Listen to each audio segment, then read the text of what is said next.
Hello everybody.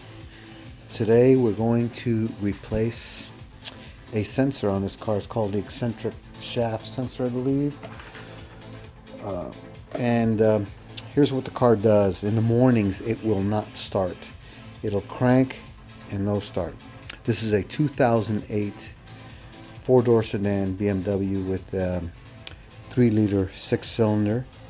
It's the, I believe, the 52NK engine, and I'm going to show you pretty much how to do this so you don't have to pay those crazy BMW prices. Okay, first thing you're going to do is you're going to remove this your fresh air filter. There's 6 bolts. I already got it loose, so there'll be one right here, here, and 2 on the other side, and they're 8mm bolts.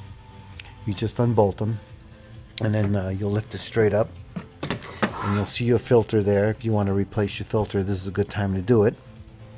So I'm going to go ahead and set that aside here. Okay, next thing you're going to do is I removed the sensor here. I think it's probably like the outside temperature sensor. You just kind of twist it. It should have a little, there you go, pulls off, and it'll have these little tabs that attaches to the edge here.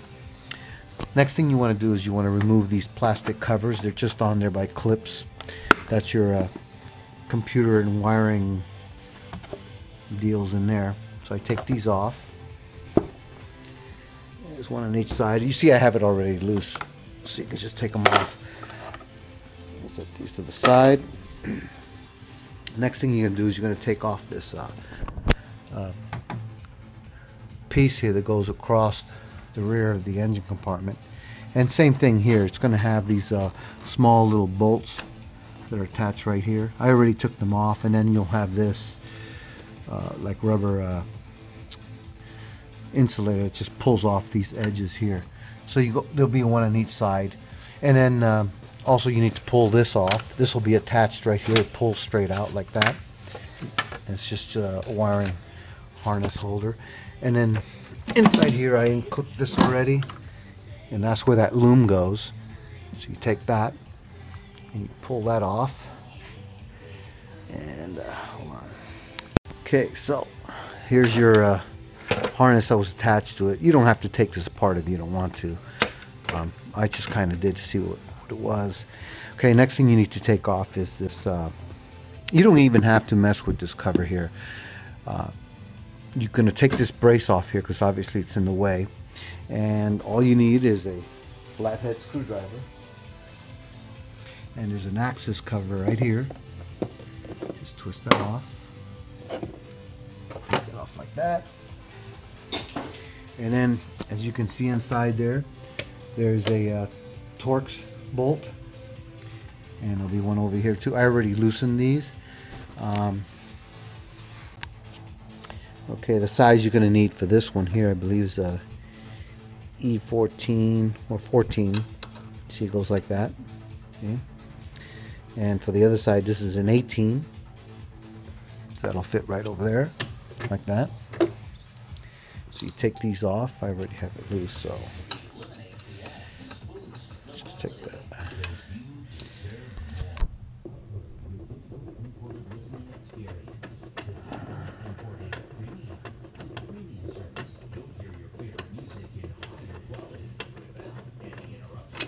Just like that. Same thing with this, just set them to the side somewhere. You just pull the bar right out. Set it to the side. Okay, now, we're going to pull this. What I like to do is I usually like to bungee these out of the way. So I'm going to go ahead and get a bungee cord, and just to show you how I like to keep it out of the way. Okay, another thing is I like to take this off here. It's in the way, just comes like that. There's a 12 or 13mm nut there. You take that off. I already have that loose, so I'm going to show you, pull it off. I also recommend that you disconnect the battery, so you don't I believe this is a dead circuit anyways, but I'll show you what I do here. Now I just get the bungee cord and I just move this out of the way. Okay, now that should give you pretty good access to your valve cover, or the actually the plastic cover over the valve cover. And then you're going to need a 5mm Allen, and there's 4 screws, one right here, here, here, and one in the corner right there. So you take those out, and then you can pretty much just lift the cover out of the way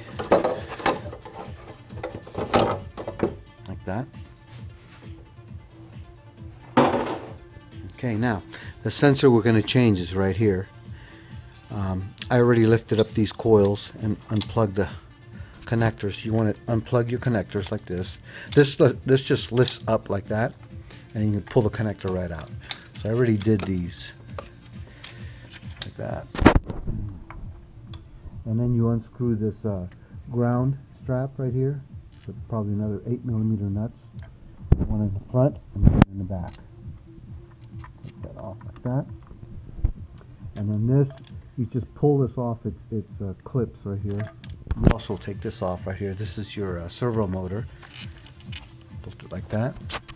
And you can just kind of pull this out of the way.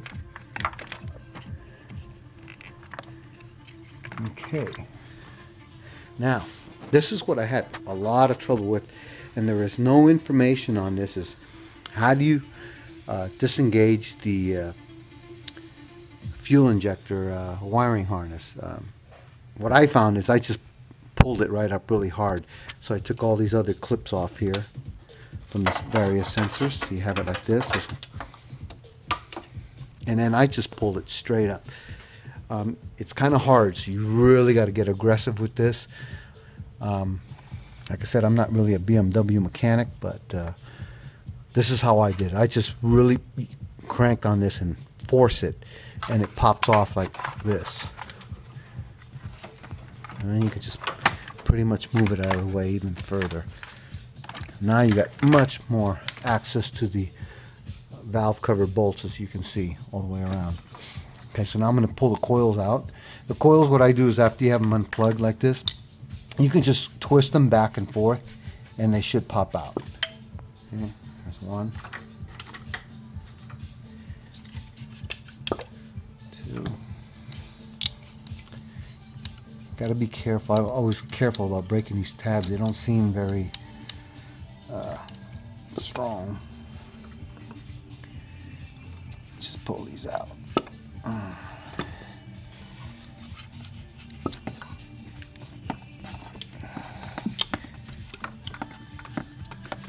Like that. Hold on.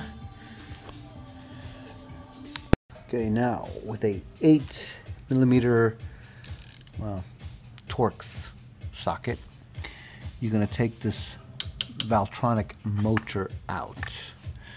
So you can break these loose. There's 3 screws, one right there,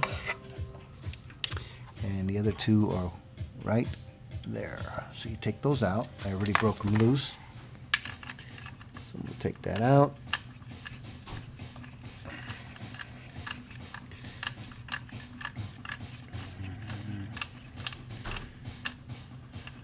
That.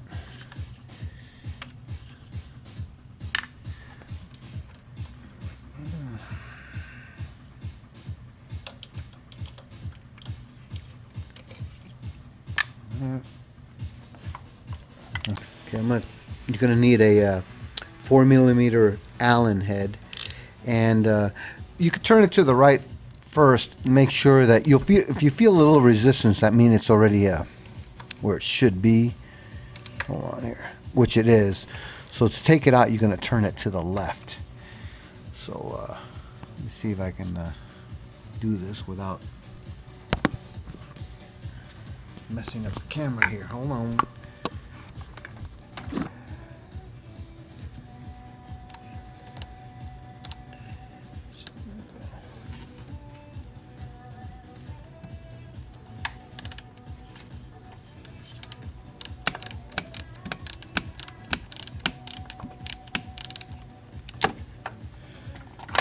just like that. And there is your servo motor. By the way, when you replace this gasket, I probably recommend replacing this. I think they call it a football gasket, so you might want to buy one of those too. Okay, now we'll get that out of the way. I think we're ready to remove the valve cover. So I got my air ratchet here, and I'm just going to remove. These are 10mm Torx sockets that I'm using on these Torx bolts. And as you can see, it goes all the way around. The one back there looks like it's going to be a pain in the butt, but I'll get it, no problemos. So I'm going to go ahead and take all these off. Okay, I got all the bolts out. The ones in the back are definitely tough. What I did is I used a 1/4" drive 10mm Torx, and I have different, lengths of extensions. I won't lie. I believe in the back one I use this little short, like 1.5 inch, 2 inch one. So I got everything loose now. You can see I can pull up on the cover. I also removed the coolant hose here because I find it's a little easier to lift straight up this way. So it comes off with a little clip it has right here. As you can see, I just pull it straight up. You can use a needle nose or a little prick, and you can pull it right up. Move that out of the way. You're going to leak a little bit of coolant, but it's nothing to worry about. So right now, what I'm fighting is this vent hose back here. Okay, an update here. It turns out that I did have to remove this cover because the corner of the valve cover hits the wiring harness. So what I did is I just lifted up all the loom off the computer housing. And also, I also recommend too, what I found too is that it might be a good idea to remove these spark plug shields. If I had to do this again, that's exactly what I would do. I would remove these shields first. I ended up getting the valve cover out anyways, but it took me a little bit of work, more than I'd like to do. And the other thing I did too was, I'll show you here, I removed the valve cover. It was really, really difficult, so I ended up fighting a few things. I noticed that it hits right here. So you're gonna have to kind of like work around that. I'm probably gonna modify this when I go to reinstall this. And the other thing too was this seal hits the rear of the valve cover here. Actually, the vent tube barely clears here, so I had to actually remove this seal just out of the way where it can just clear. There again, on the installation, I think I'm just going to do a little modification to this area, because when I'm going to put the new gasket in place, I don't want to be fighting nothing and have the gasket shift on me and then I'll have an oil leak. So what I mean by modification, I'm probably going to notch these areas, and I'm probably going to notch that off. And I got the vent hose off in the back. I wasn't able to pull the cover forward like I wanted to make it easier to work with, because this is just, as you can see, a squeeze type connector. I was able to just pry it off with a screwdriver carefully. I kind of tore the insulator here, but it'll live. And then as you can see, you got your wiring harness. You got to be real careful that when you go to install your valve cover, you don't pinch any of this stuff. So I kind of tucked it all in out of the way there as best I could. And now, okay, I'm ready to change the eccentric shaft sensor, which is right here. And I figured at this point I should have a nice little cocktail with this little Jack and Coke. Give me the courage to continue. Alright, so what you're going to need here is a 10mm socket. There's 3 bolts that hold this in place. There's an access hole right there to gain access to one of the bolts. You just break it loose. It's loose right there. And then you take a 10mm wrench, if I can find one.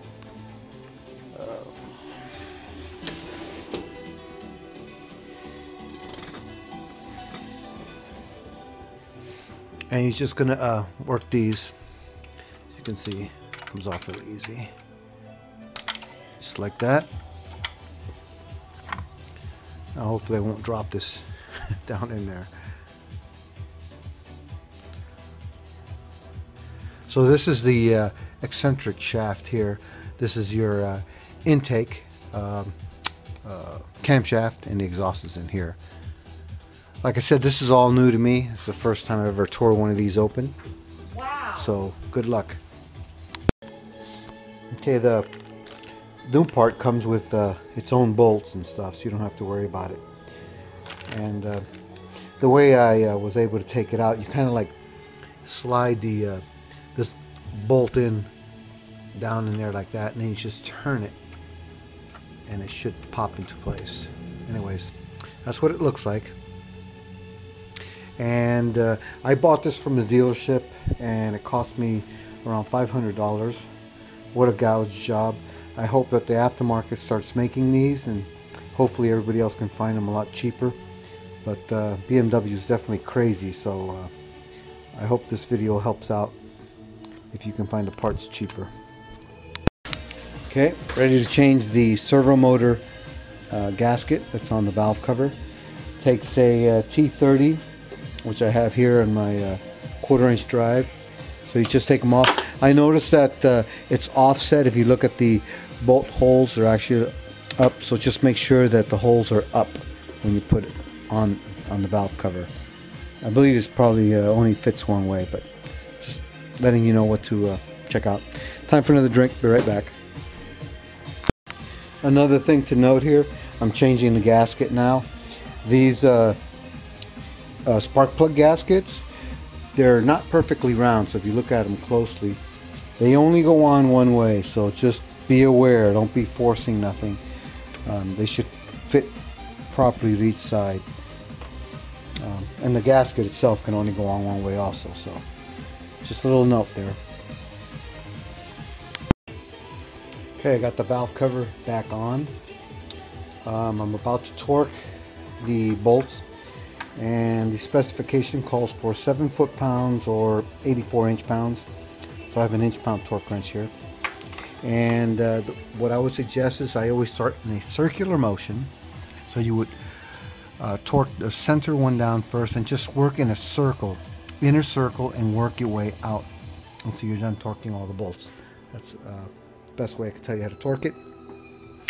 The modifications I made to make the valve cover removal and installation much easier was, as you can see, I knocked off the notch right there off the computer housing, and also up here you can see I notched this area.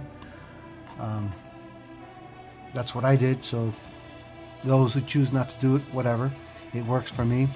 It's perfect. I can remove the valve cover and install it with ease with that notch.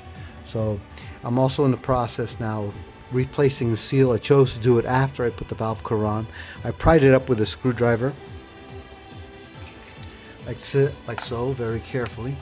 And you can see I pry that up, and I'm going to install the new seal after I'm done torquing the valve cover. Okay, I have the sensor seal out now. I have the valve cover torqued down, and here's the new seal, so I'm just gonna install that in there carefully. And then what I'm going to do to seat it is I'm going to use a socket and just hit it until it seats down carefully with a hammer. And that should pretty much do it with the valve cover. The rest of it is just put the wiring and the spark plug sleeves back in, and we'll see how it goes. This is the end result. I put all the coils back, all the wiring, everything I could think of to get it started, and obviously it runs fine. Word of advice is cycle the key a couple of times so that this can reset without cranking it. Just turn the key on and off a couple of times and you should be set to go. Everything's buttoned up. All I got to do is put on all the cosmetics and the cabin air filter system back on, and we're all set here. This job is now complete, and of course Nothing with the aid of a few drinks to bear the pain. I wish you all the best of luck.